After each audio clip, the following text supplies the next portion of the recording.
दोस्तों, आज हम आपको भारतीय इतिहास के ऐसे 5 महान शासकों के बारे में बताने जा रहे हैं जिनका नाम न सिर्फ भारत में ही बल्कि दूसरे देशों में भी गर्व से जाना जाता है। कौन थे वे 5 राजा? जानने के लिए बने रहिए वीडियो में। और अगर दोस्तों आपने अभी तक हमारे चैनल को सब्सक्राइब नहीं किया है तो प्लीज़ वीडियो को लाइक करके चैनल को सब्सक्राइब ज़रूर करें। हमारे प्यारे से भारत देश में बहुत से महान राजा हुए हैं जिन्होंने भारत के विकास में महत्वपूर्ण भूमिका निभाई। इन महान शासकों का इतिहास ईसा पूर्व युग से शुरू होकर आधुनिक भारत तक आता है। चलिए जानते हैं उन महान राजाओं के बारे में। नंबर 1 पर हैं सम्राट अशोक। सम्राट अशोक का नाम हम सब बचपन से सुनते आए हैं। वह भारतीय मौर्य राजवंश के महान सम्राट थे। कहा जाता है कि उनका राज्य अफगानिस्तान से लेकर बर्मा तक और कश्मीर से लेकर तमिलनाडु तक फैला हुआ था। उनकी राजधानी पाटलिपुत्र थी। उनका नाम हमेशा से महान राजाओं की सूची में शामिल रहा है। मौर्य वंश के तीसरे शासक अशोक को उनकी कठोरता और दयालुता दोनों के लिए जाना जाता है। इतिहासकारों के मुताबिक अशोक एक महान योद्धा थे और अपने राज्य को बढ़ाने के लिए उन्होंने बहुत से युद्ध किए और जीते। लेकिन कलिंग के युद्ध के बाद उन्होंने बौद्ध धर्म को अपनाते हुए शांति के मार्ग पर चलने का फैसला किया। बौद्ध धर्म को देश दुनिया में फैलाने का श्रेय सम्राट अशोक को ही जाता है। कहते हैं कि समय के साथ अशोक महान सम्राट और विचारक के रूप में उभरे।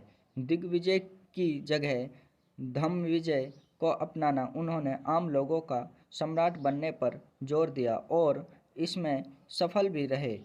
उनके शासनकाल में ही कई प्रमुख विश्वविद्यालयों की स्थापना की गई जिसमें तक्षशिला और नालंदा विश्वविद्यालय प्रमुख हैं। तीसरी शताब्दी में सम्राट अशोक द्वारा बनाया गया मध्य प्रदेश में सांची का स्तूप आज एक प्रसिद्ध पर्यटक स्थल है। अशोक स्तंभ से लिए गए अशोक चक्र को भारत के राष्ट्रीय ध्वज में स्थान दिया गया है और 4 शेर वाले चिन्ह को राष्ट्रीय चिन्ह का सम्मान दिया गया है। नंबर 2 पर हैं सम्राट चंद्रगुप्त। इतिहास की चर्चा हो और सम्राट चंद्रगुप्त का नाम ना लिया जाए ऐसा संभव नहीं। मौर्य वंश के संस्थापक चंद्रगुप्त को भारत का पहला सम्राट माना जाता है जिसने लगभग पूरे भारत में अपना शासन फैलाया।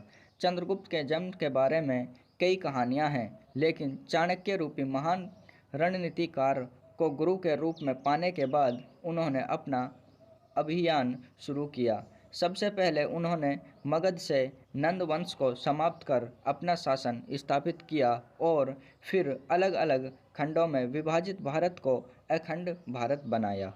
इतिहासकारों के मुताबिक चाणक्य को जब यह खबर मिली कि अलेक्जेंडर सिकंदर भारत पर आक्रमण करने की योजना बना रहा है, तब उन्होंने भारत के सभी राज्यों को एक साथ लाने के लिए योग्य राजा की तलाश शुरू कर दी।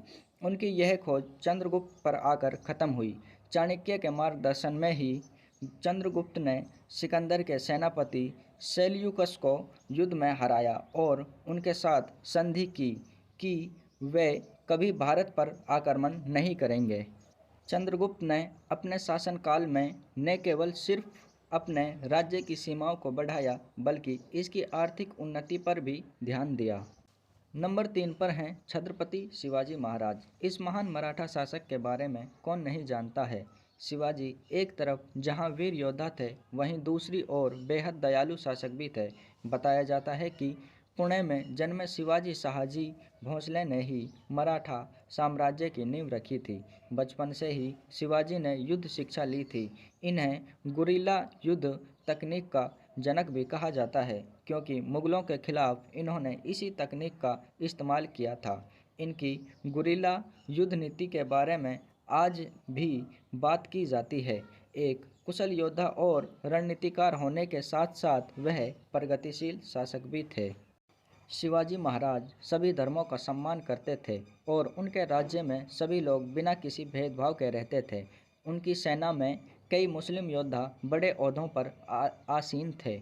शिवाजी ने अपनी अनुशासित सेना एवं सुसंगठित प्रशासन इकाइयों की सहायता से एक योग्य एवं प्रगतिशील प्रशासन प्रदान किया।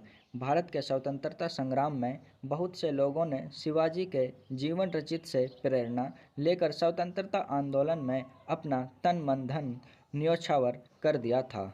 नंबर 4 पर हैं महाराणा प्रताप सिंह। महाराणा प्रताप सिंह उदयपुर मेवाड़ में सिसोदिया राजवंश के राजा थे। महाराणा प्रताप को मुगल शासकों के सामने कभी न झुकने के लिए याद किया जाता है। कई वर्षों तक बादशाह अकबर के साथ युद्ध करने वाले महाराणा प्रताप का इतिहास एक प्रेरणा की तरह है। उन्होंने अपना सारा जीवन राष्ट्र, कुल और धर्म की रक्षा के लिए समर्पित कर दिया था। इसीलिए इतिहास में इनका नाम आज भी वीरता और दृढ़ प्रतिज्ञा के लिए अमर है। ऐसा कहा जाता है कि महाराणा प्रताप तब 72 किलो का कवच पहनकर 81 किलो का भाला अपने हाथ में रखते थे। भाला, कवच और ढाल तलवार का वजन कुल मिलाकर 208 किलो था। राणा 208 किलो वजन के साथ युद्ध के मैदान में उतरते थे। मेवाड़ को जीतने के लिए मुगलों ने कई प्रयास किए, लेकिन अजमेर को अपना केंद्र बनाकर अकबर ने उनके विरुद्ध सैनिक अभियान शुरू कर दिया। महाराणा प्रताप ने कई वर्षों तक मुगलों की सेना के साथ संघर्ष किया। उनकी वीरता ऐसी थी कि उनके दुश्मन भी उनके युद्ध कौशल के कायल थे। महाराणा प्रताप और उनके प्यारे घोड़े चेतक की वीरता की गाथाएं आज भी आपको राजस्थान के कण कण में मिल जाएंगी। वह ऐसे महान राजा थे जिन्होंने कई वर्ष जंगलों में बिताए, घास की बनी रोटियां खाई और एक बार फिर अपनी सेना खड़ी की, लेकिन कभी भी दुश्मनों के सामने घुटने नहीं टेके। नंबर 5 पर हैं मुगल बादशाह अकबर। बादशाह अकबर मुगल वंश के तीसरे शासक थे, जिन्हें अपने पिता हुमायूं के देहांत के बाद कम उम्र में ही सल्तनत मिल गई थी। उन्होंने अपनी सीमाएं बढ़ाने के लिए कई बार जंग लड़ी और जीती। उनके शासनकाल में सभी धर्मों के हितों को ध्यान में रखते हुए नीतियां बनाई जाती थी। उन्होंने हिंदू मुस्लिम एकता को बढ़ावा देने की दिशा में काम किया, ताकि उनके शासन में लोगों के बीच सद्भाव और शांति रहे। उनका वास्तविक नाम जलालुद्दीन मोहम्मद था, लेकिन बाद में प्रजा द्वारा अकबर नाम मिलने पर उन्हें सभी जगह अकबर के नाम से जाना जाने लगा। उनके शासनकाल के दौरान अलग अलग कलाओं को बढ़ावा मिला। उनके अपने राज दरबार में तानसेन जैसे महान गायक शामिल थे। अकबर ने चित्रकला, लेखन और वास्तुकला को भी बढ़ावा दिया। उन्होंने फतेहपुर सीकरी का निर्माण कराया, जो आज भी एक मशहूर पर्यटक स्थल है। दोस्तों, वीडियो अगर पसंद आई हो तो वीडियो को लाइक और चैनल को सब्सक्राइब ज़रूर करें।